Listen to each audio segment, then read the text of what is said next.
যেহেতু আমি নবম শ্রেণীর সাধারণ গণিতের বিভিন্ন সমস্যাগুলো সমাধান করতেছি, তো আজকে সকালে পড়াইতে গেছিলাম স্টুডেন্টকে। ও হচ্ছে বীরশ্রেষ্ঠ মুন্সি আব্দুর রৌফ পাবলিক কলেজে পড়ে। ও এবার এসএসসি পরীক্ষা দেব 2026 সালে। তো ওর হচ্ছে গণিতে পরীক্ষা ছিল। তো ওর এমসিকিউটা দেখে আমি ভাবলাম যে এই এমসিকিউটা নিয়ে যাই, এটা আমি রাতে সমাধান করব। তো এখানে 30টা এমসিকিউ আছে। এই 30টা এমসিকিউ মূলত এই সাধারণ গণিতের ওদের কিছু নির্দিষ্ট অধ্যায় থেকে হচ্ছে পরীক্ষাটা হবে। ওই অধ্যায় থেকে এই 30টা এমসিকিউ করা। তো এই এমসিকিউগুলো করতে হইলে কি কি বেসিক ব্যাপারগুলো মাথায় রাখতে হয় এবং প্রতিটা এমসিকিউ করার জন্য কি কি জিনিস পারতে হয়, কি কি ম্যাথ পারতে হয়, সেই ব্যাপারগুলোই আমি আলোচনা করে তারপর সমাধান করব ইনশাআল্লাহ। আচ্ছা, 1 নম্বর, এখানে দেওয়া আছে x minus 1/x equal to 0। প্রশ্নে বলছে এক্স এর মান নিচের কোনটি হবে। তো এখান থেকে আমি এক্স এর মান বের করি। এখানে আমি একটু এখানে যদি আমার কাছে কোনো কিছু না থাকতো, আমি কিন্তু এইটুকুর মধ্যে করে ফেলতাম। চাকরি পরীক্ষাগুলো তো আমরা এমনই করি, প্রশ্নের মধ্যে সমাধান করি। যেহেতু খাতা আছে, আমি একটু বিস্তারিত করতেছি। লসাগু নিলাম, এক্স হইল x² - 1 ইকুয়াল টু 0। আর গুণ করলে হয় x² - 1 ইকুয়াল টু 0। এই x² ইকুয়াল টু 1। এই স্কোয়ারটা সমান সমানের ওই পাশে গেলে এইরকম হয়, প্লাস মাইনাস √1 এমন হয় আর কি। তো 1কে রুট করলে 1ই হয়, তাহলে x equal to plus minus 1। তাহলে এখানে আমার উত্তর হবে, এই x এর মান হবে প্লাস মাইনাস 1।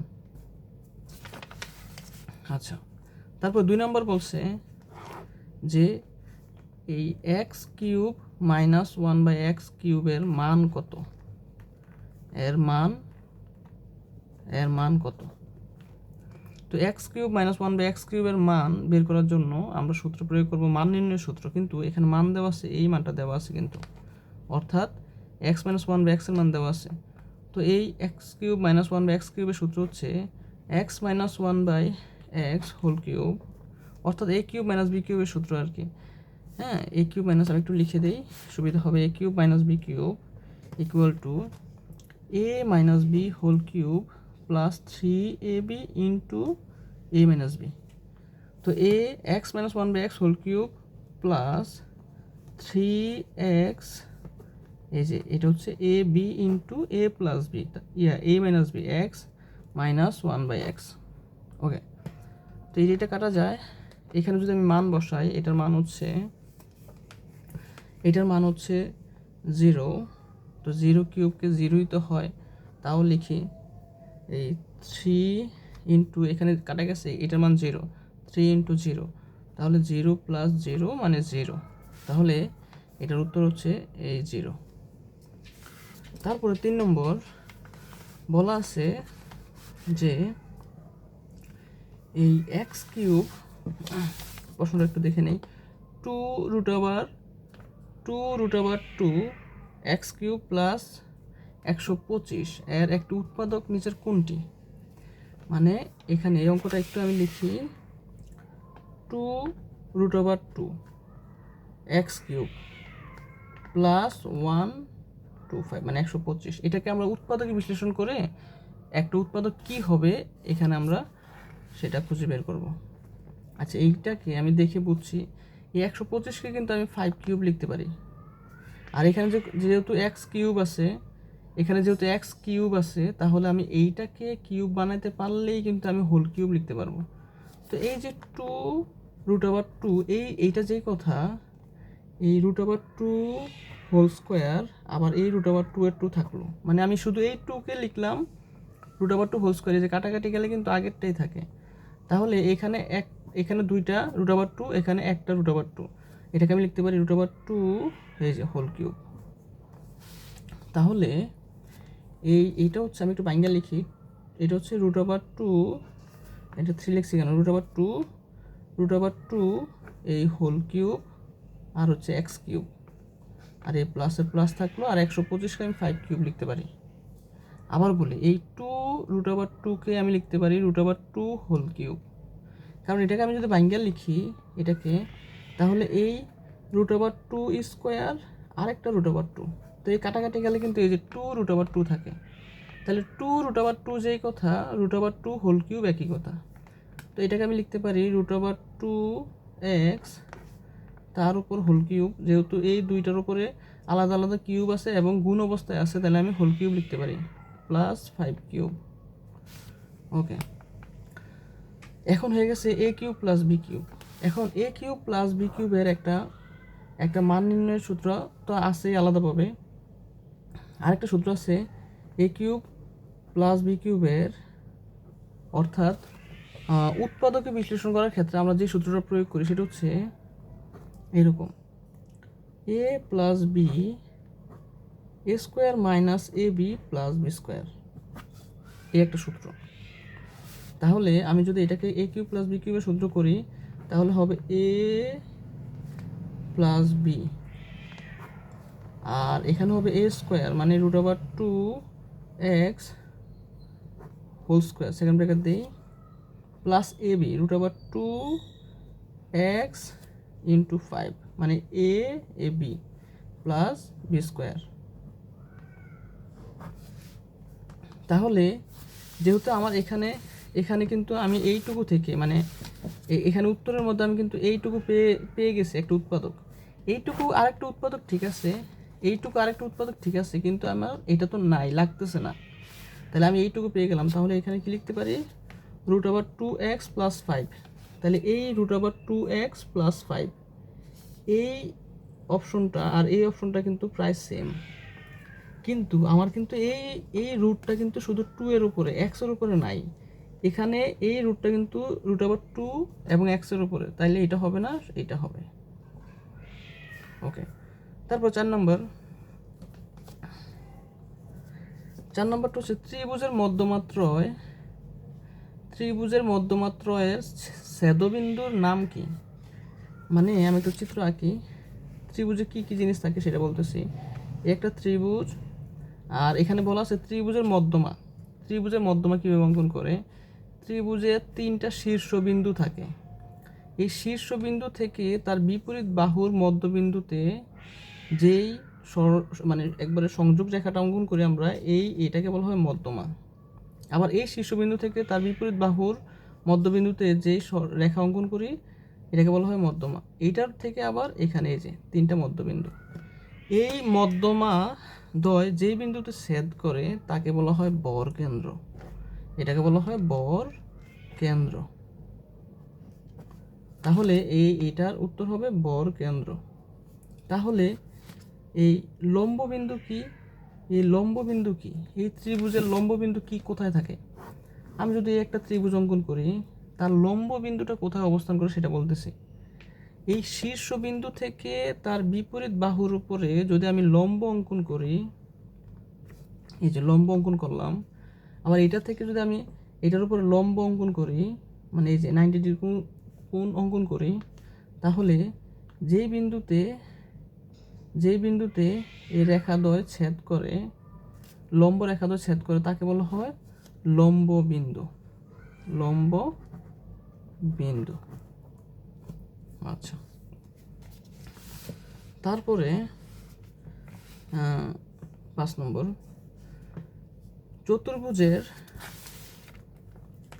চতুর্ভুজের এক বাহুর দৈর্ঘ্য দেওয়া থাকলে নিচের কোণটি অঙ্কন করা যায়।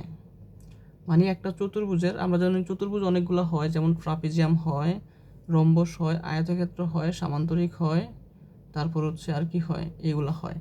তো এইরকম একটা চতুর্ভুজের একটা বাহু দেওয়া থাকলে কি অঙ্কন করা সম্ভব। এটার উত্তর হবে বর্গ।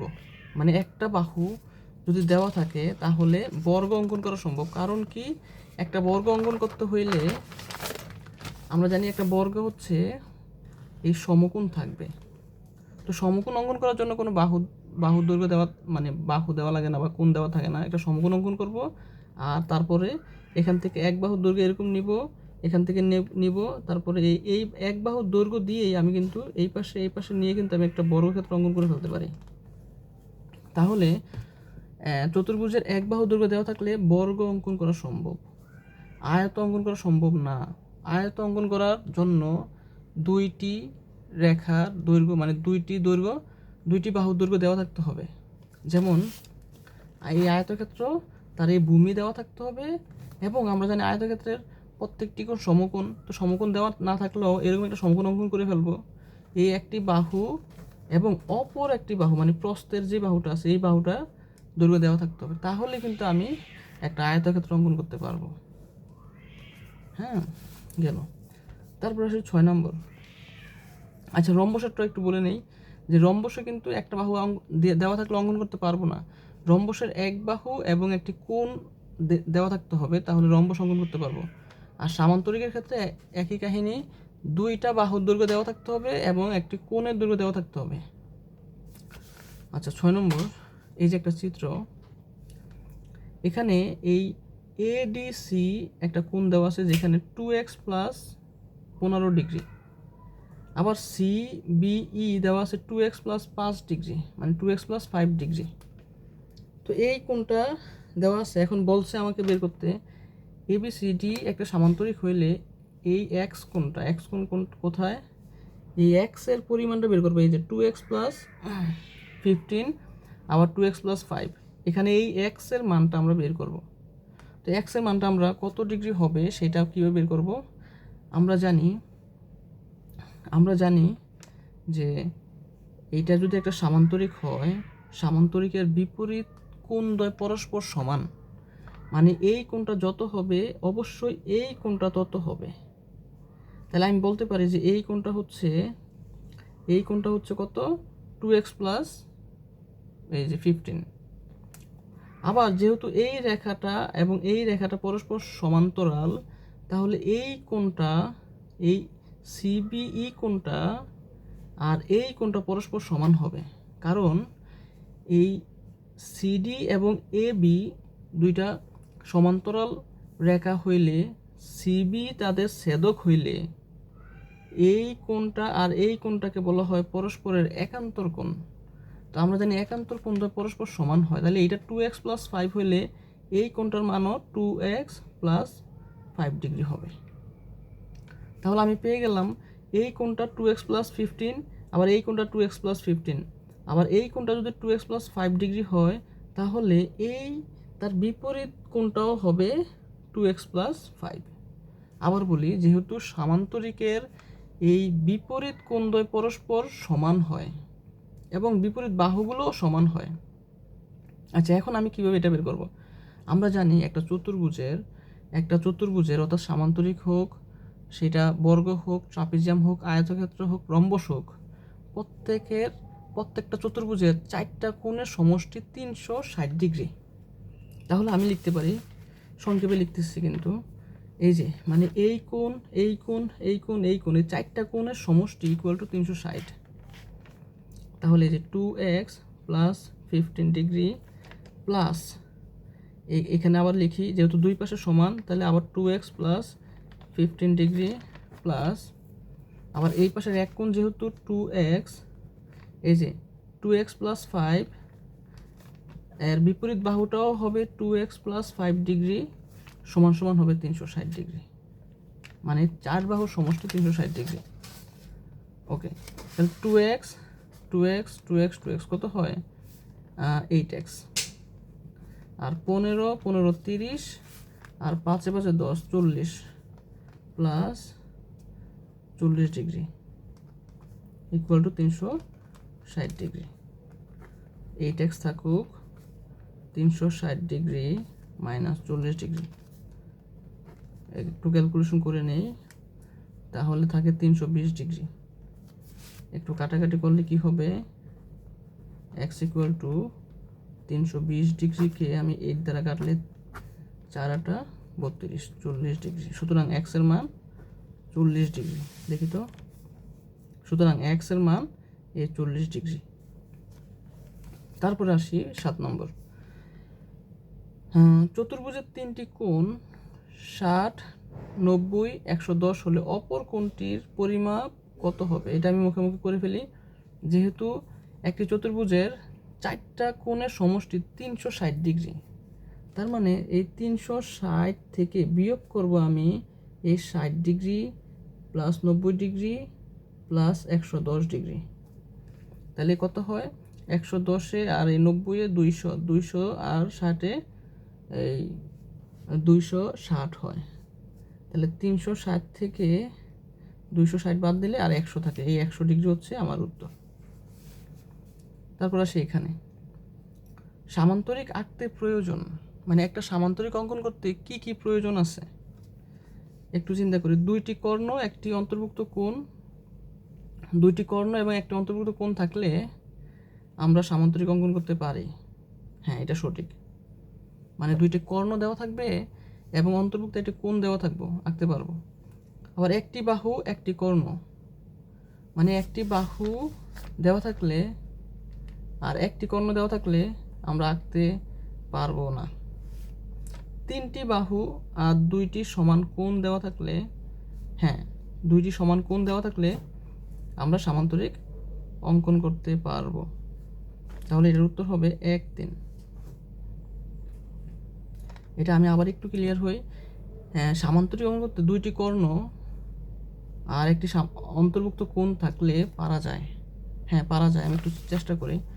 মানে হচ্ছে দুইটি কর্ণ, এই যদি এই একটা কর্ণ দেওয়া থাকে, এটা যদি কর্ণ হয়, এটা যদি অর্ধেক করি, তাহলে এখানে যদি ওই অন্তর্ভুক্ত কোণটা অঙ্কন করি, এক্স কোণটা যদি এখানে অঙ্কন করি, আর বাকি যে কর্ণটা আছে এই কর্ণের অর্ধেক এই পাশে দিলে আর অর্ধেক এই পাশে দিলে পরে আমি এটা যোগ করলে কিন্তু আমি একটা সামান্তরিক পেয়ে যাব।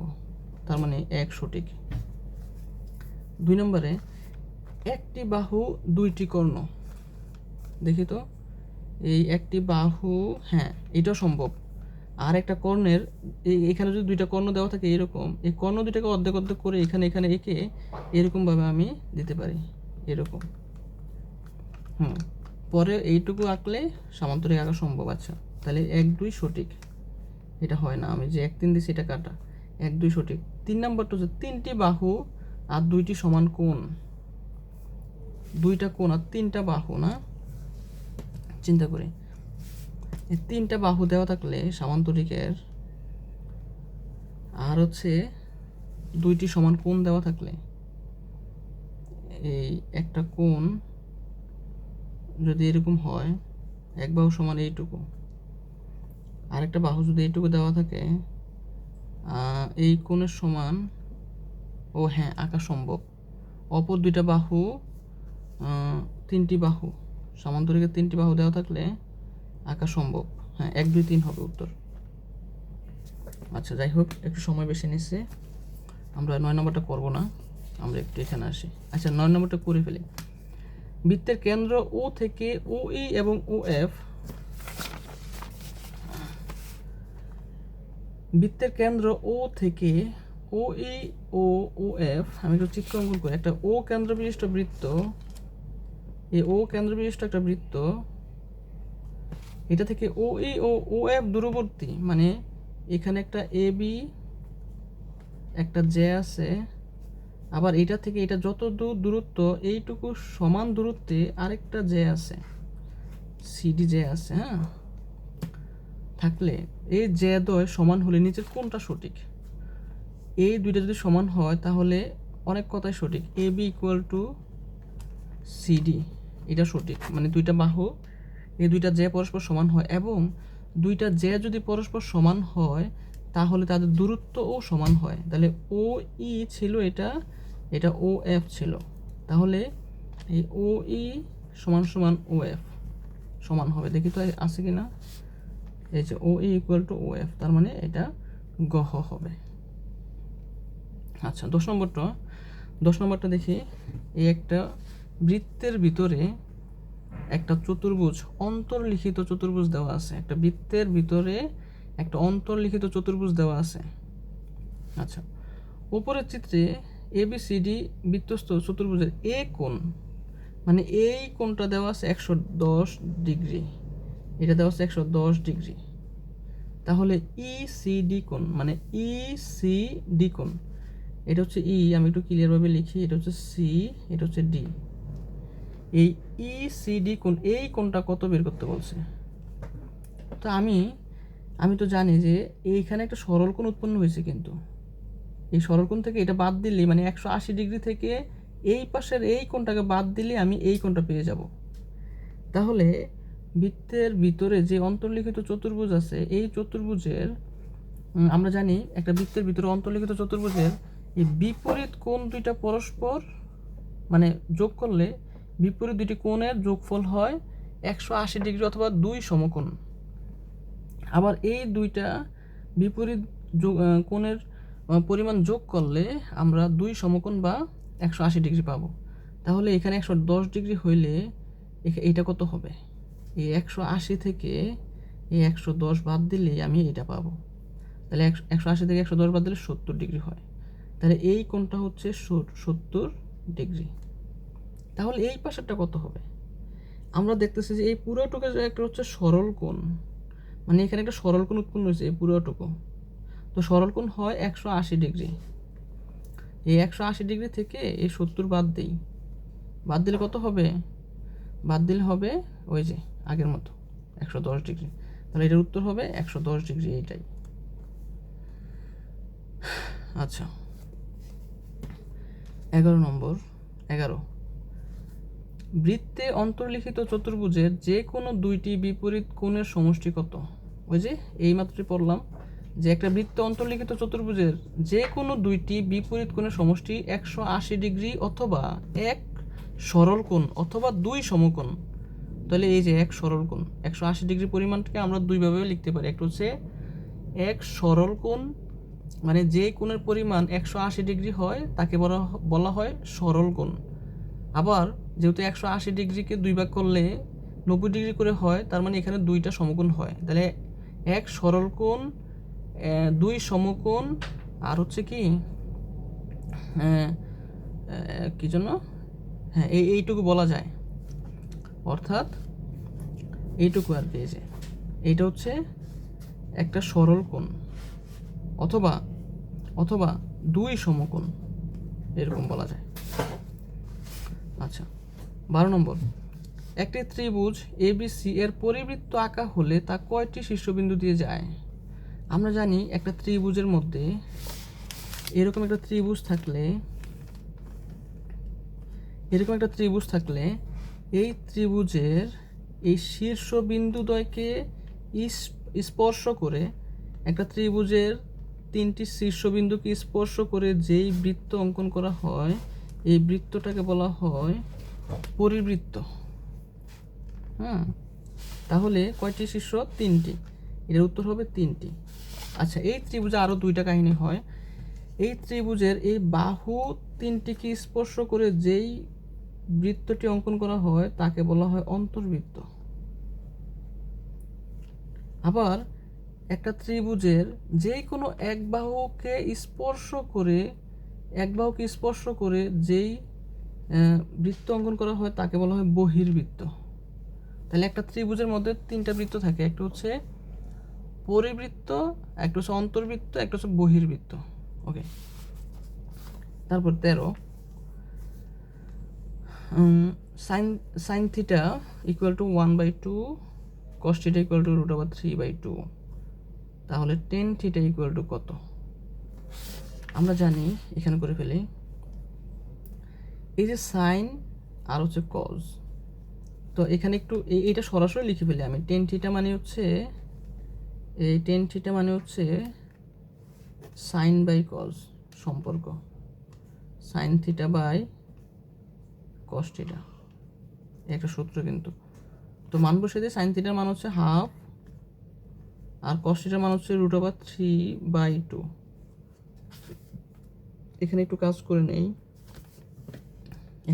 করে নিলে হয় হচ্ছে হাফ ইন্টু উল্টে দিলে এরকম কাটা যায়, তাহলে কত থাকে? 1/√3। তাহলে এই টেন থিটা ইকুয়াল টু 1/√3।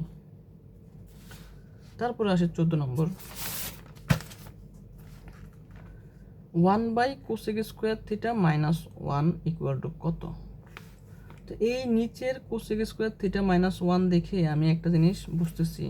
আচ্ছা আর একটু সহজ করে দিই, যে কোথাও যদি cos² থিটা -1 থাকে, হ্যাঁ 1 এটা না 1 - cos² থিটা থাকে, আমরা কিন্তু সাইন স্কোয়ার থিটা লিখতে পারি, কারণ স্কোয়ারের 3টা সূত্র আমরা জানি। স্কোয়ারের 3টা সূত্র আমি একটু সূত্রগুলো লিখি। 1 নম্বর হচ্ছে sine square theta plus cos square theta equal to 1। 2 নম্বর হচ্ছে cosec square theta minus cot square theta equal to 1। আর হচ্ছে sec square theta minus tan square theta equal to 1। তো এখানে যেহেতু কোসেক থিটা আছে, এই যে কোসেক এখানে এইটা, মানে হচ্ছে লাইনটা ছিল এইরকম, যে সূত্রটা ছিল cosec square theta minus cot square theta equal to 1।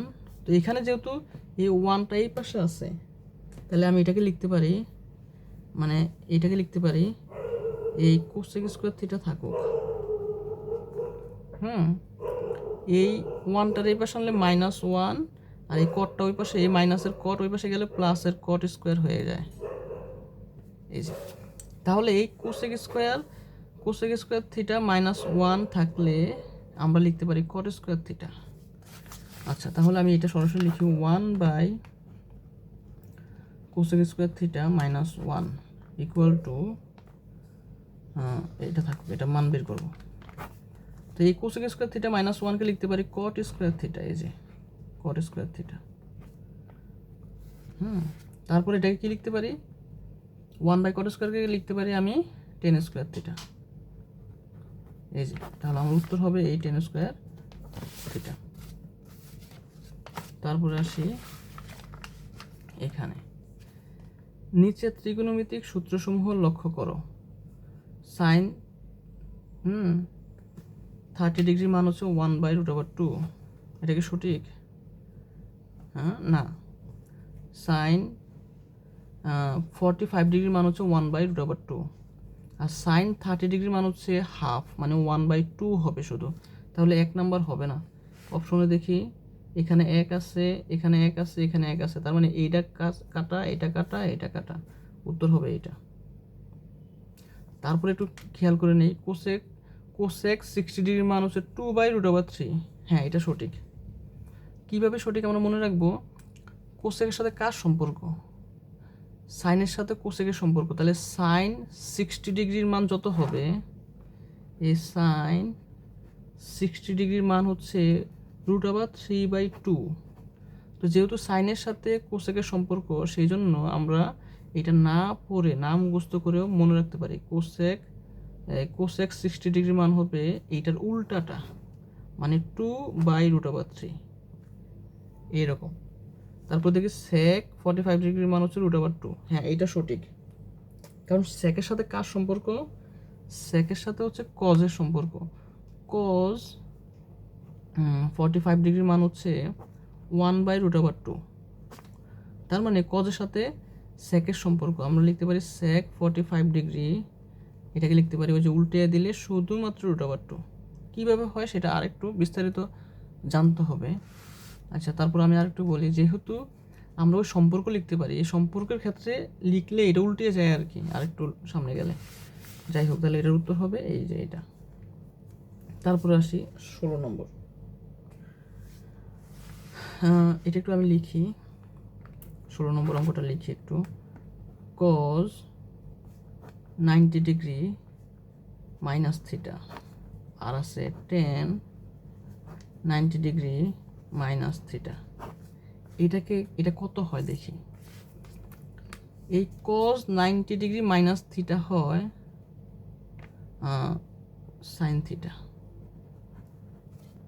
আর এই টেন 90 ডিগ্রি -θ হয় cot θ। কীভাবে হয় বিস্তারিত জানতে হলে হায়ার ম্যাথের 8.3 অধ্যায়টা করতে হবে। তারপর আমি একটু হালকা বলে দিই, এখানে 4টা চতুর্ভাগ থাকে, এখানে অল পজিটিভ থাকে, আর এখানে বাকিগুলো কি থাকে আমরা জানি। কিন্তু এই 6টা আনুপাতিক মান, মানে 6টা ত্রিকোণমিতিক মান আছে যে যারা এই 3টা ঘরে অবস্থান করে। এখানে থাকে সাইন আর হচ্ছে কজ, সাইন আর হচ্ছে কজ, আর এখানে হচ্ছে টেন কট, আর হচ্ছে সেক, আর হচ্ছে কোসেক। আচ্ছা, তো এরা দ্বিতীয় চতুর্ভাগে সাইন আর কজ পজিটিভ হয়, কিন্তু অন্য এই সবগুলা গড়ে তারা কি হবে, তারা এই গড় ছাড়া, প্রথম গড় ছাড়া এই বাকি দুই গড়ে তারা নেগেটিভ হবে। কিন্তু যেই ঘরে থাকার কথা সে সেই ঘরে না থাকলে তার সাইনটা মানে তার চিহ্নটা মানে সে নিজে চেঞ্জ হয়ে যাবে। সাইন থাকলে হয়ে যাবে কজ, কজ থাকলে হয়ে যাবে সাইন। যেমন যেমন এই 90 ডিগ্রি মাইনাস থিটা মানে কি, 90 ডিগ্রি মানে হচ্ছে আমরা এখান থেকে যাত্রা শুরু করব ঘড়িকাঁটার বিপরীত দিকে, এই হচ্ছে 90 ডিগ্রি। তো 90 ডিগ্রি মাইনাস থিটা মানে হচ্ছে এইরকম হয় যে 90 ডিগ্রি মাইনাস থিটা মানে থিটার মান হতে পারে 15 ডিগ্রি, হতে পারে 30 ডিগ্রি, 20 ডিগ্রি, যে কোনো মান হতে পারে। তো 90 ডিগ্রি থেকে 15 ডিগ্রি বাদ দিলে অবশ্যই এটা এই দিকে অবস্থান করবে। তো এই দিকে অবস্থান করা মানে প্রথম চতুর্ভাগে পড়া। তো প্রথম চতুর্ভাগে কি সাইনের অবস্থান অথবা কজের অবস্থান কি এখানে আছে? নাই। তো যেহেতু এখানে কজ বা সাইন নাই, সেই জন্য এই সাইন থাকলে হয়ে যাবে কজ, কজ থাকলে হয়ে যাবে সাইন। এখানে আছে কজ, এই জন্য এটা হয়ে গেছে সাইন। আবার এখানে 10 90 ডিগ্রি মাইনাস থিটা, তাহলে 10 মাইনাস 90 ডিগ্রি মাইনাস থিটা মানে কি, এই 90 ডিগ্রি আসবো আবার এখানে গেলে প্রথম চতুর্ভাগেই পড়ে, এখানে কি 10 আছে? এখানে 10 নাই, এই জন্য 10 হয়ে গেছে কট। ওকে, তারপরে আমি সাইন থিটা থাকুক, কট থিটারে আমি লিখতে পারি cos by sine, cos theta by sine theta. তাহলে এই সাইন থিটা কাটা থাকে কস থিটা, তাহলে এটার উত্তর হবে কস থিটা। দেখি তো 16, এই যে কস থিটা। তারপরে আমরা 17তে আসি একটু। এই √2 cos a - b = 1, এটাকে আমি একটু এখানেই কাজ করে ফেলি। এই √2টা এই পাশে চলে আসলে হয়ে যাবে cos a - b = এটা কিন্তু 1/√2 হয়ে যাবে। তো 1/√2 মানে কি, cos 45 ডিগ্রির মান। এই cos cos কাটা থাকে a - b = 45, তাহলে এটার মান হবে 45। আবার a + b এখানে একই কাজ হবে, sin a + b মানে √3/8, 2 নিচে চলে আসবে, তাহলে √3/2। তাহলে সাইন কত ডিগ্রির মান √3/2? সাইন 60 ডিগ্রির মান √3/2। ওকে, 19 নম্বর। একটি বর্গক্ষেত্রের বাহুর দৈর্ঘ্য যথাক্রমে m মিটার, তাহলে ক্ষেত্রফল হবে m²। আর বাহু যদি আরেকটা n হয় তাহলে ওইটার ক্ষেত্রফল হবে n²। তাদের ক্ষেত্রফলের অনুপাত হবে এই m² অনুপাত n²। ওকে, তারপর 20 নম্বর, 5:8 = 15:x হলে x এর মান কত? সহজ অঙ্ক, এটা না করে এই 21 নম্বরটা একটু দেখব। a/b = c/d = e/f = 2/3, এইরকম যদি হয় তাহলে একটা ব্যাপার ঘটে।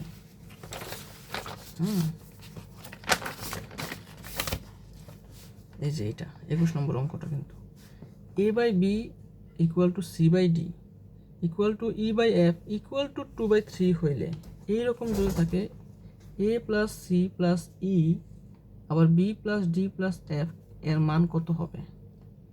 তো এইটার মান হবে, এইটাকে থাকলে আসলে একটা ওই অনুপাতের একটা যোজন সূত্র আছে। এটা হচ্ছে যদি এইরকম অবস্থা থাকে, এটাকে আমরা লিখতে পারি a প্লাস মানে উপরের মানগুলো সব যোগ করে নিচের সবগুলো মান যোগ করলে এই মানটা হয়, মানে এই মানটার সমান হয় এইরকম। তাহলে সরাসরি আমি বলতে পারি যে এটার মান হচ্ছে 2/√3 ওই, ঠিক আছে। আরও অনেক নিয়মে করা যায়, এটাকে মানটান বসিয়ে করলেও হবে। অর্থাৎ আমি একটু চিন্তা করি, এখানে দেখাই a/b = 2/3, আবার c/d = 2/3, আবার e/f = 2/3। তাহলে এ এর মান 2, বি এর মান 3, সি এর মান 2, ডি এর মান 3, ই এর মান 2, এফ এর মান 3।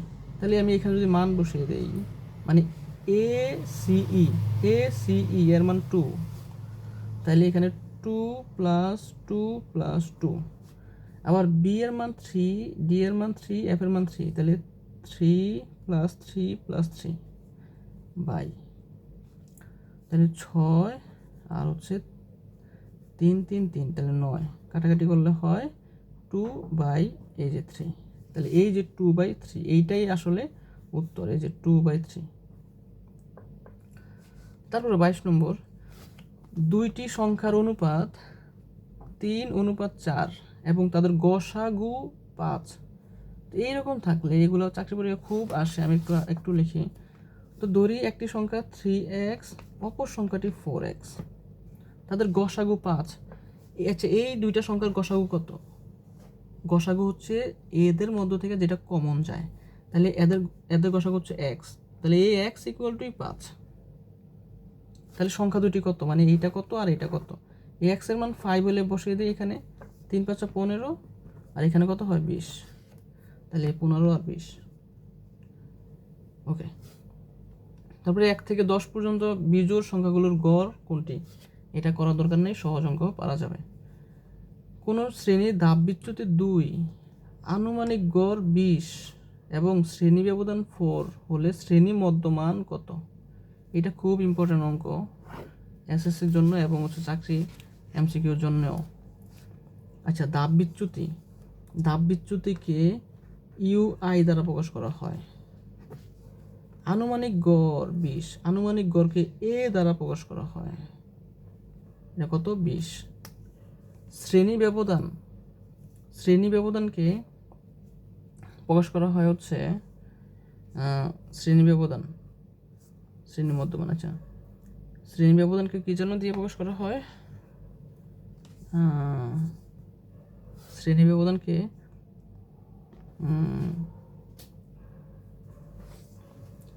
ব্যবধানকে বলা হয় এই কি যেন, আচ্ছা শ্রেণী ব্যবধানকে আমার তো মনে নাই,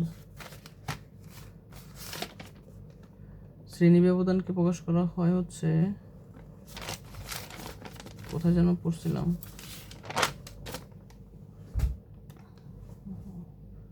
আচ্ছা শ্রেণী ব্যবধান তো এজ, মাথা থেকে চলে গেছে।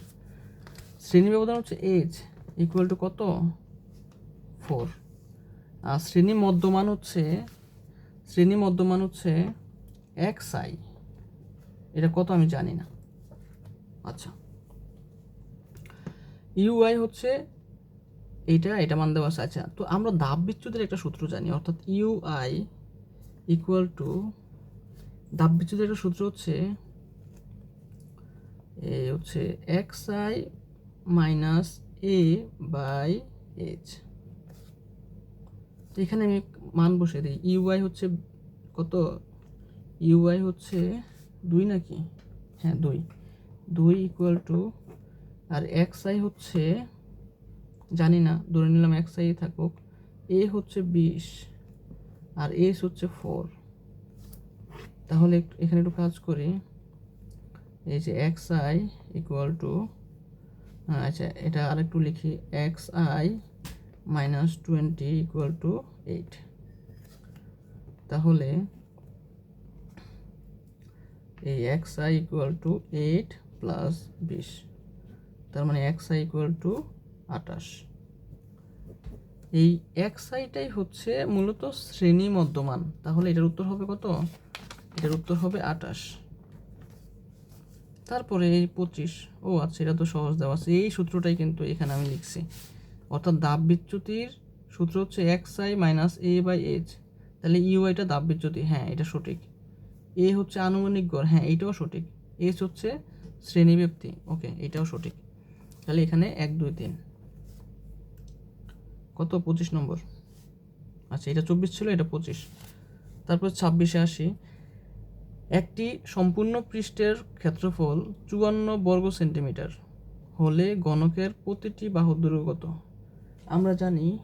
আমরা জানি গণকের ক্ষেত্রফলের সূত্র হচ্ছে 6a²। তাহলে 6a² ইকুয়াল টু 54। তাহলে এই 6 54 নিচে দিয়ে দিলাম, তাহলে 6 নং 54। তাহলে কী পেলাম, a² ইকুয়াল টু 9 পাইছি। তাহলে a ইকুয়াল টু 3। ওকে, তাহলে এই 3। তারপর একটু এখানে আসি। একটি সমবাহু ত্রিভুজের বাহুর দৈর্ঘ্য 2 একক হলে উচ্চতা কত? একটু কাজ করে দিই। এটা এই একটা সমবাহু ত্রিভুজ। আর 3 মিনিট। হ্যাঁ, এইটার উচ্চতা নির্ণয় করব। তো সমবাহুর এক বাহুর দৈর্ঘ্য হচ্ছে 2 একক, এইটা 2, এইটাও 2। তো এইটার উচ্চতা নির্ণয় করব, এইটুকু নির্ণয় করব।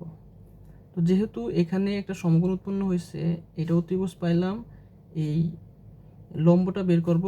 আর এইটা এই পুরাটা যেহেতু 2, তাহলে এইটুকু হবে 1। তাহলে আমি এইটা কেমনে বের করবো? যে পিথাগোরাসের সূত্র অনুযায়ী, অর্থাৎ বিস্তারিত না লিখলাম, অর্থাৎ লম্ব হবে এই x² ইকুয়াল টু ধরে নিলাম, এটাকে x ধরে নিলাম, এই 2² প্লাস 1²। তাহলে x² ইকুয়াল টু কত হয়? 1² কেন, এইটা হচ্ছে মাইনাস, তাহলে 4 - 1, তাহলে x² ইকুয়াল টু 3। তাহলে x ইকুয়াল টু √3। তাহলে এখানে উত্তর হবে কত? √3। আচ্ছা, আর বাকিগুলো থেকে আমি একটু এটা করে দেই, অনেক সময় হয়ে গেছে। 29 থাকুক, 30টা করে দিই একটু। a + b + c = 0 হলে এইটার মান কত? আচ্ছা, এটা 3.2 এর অঙ্ক। a + b = -c যদি রাখি, এইটুকুর মান কত? একটু লিখি। a³ b³ এর সূত্র হচ্ছে a + b whole cube -3ab * a + b, আর এই প্লাস c কিউব থাকুক। ওকে, তাহলে এখানে a + b এর মান হচ্ছে -c, তার উপর কিউব -3ab * a + b এর মান হচ্ছে -c প্লাস c কিউব। ওকে, তো এটা কত থাকে? এই যে আমি সংক্ষেপে করে ফেলি, এই -c³ কাটা প্লাস c কিউবের সাথে, আর এই মাইনাসে প্লাস 3abc, উত্তর হবে 3abc। হ্যাঁ।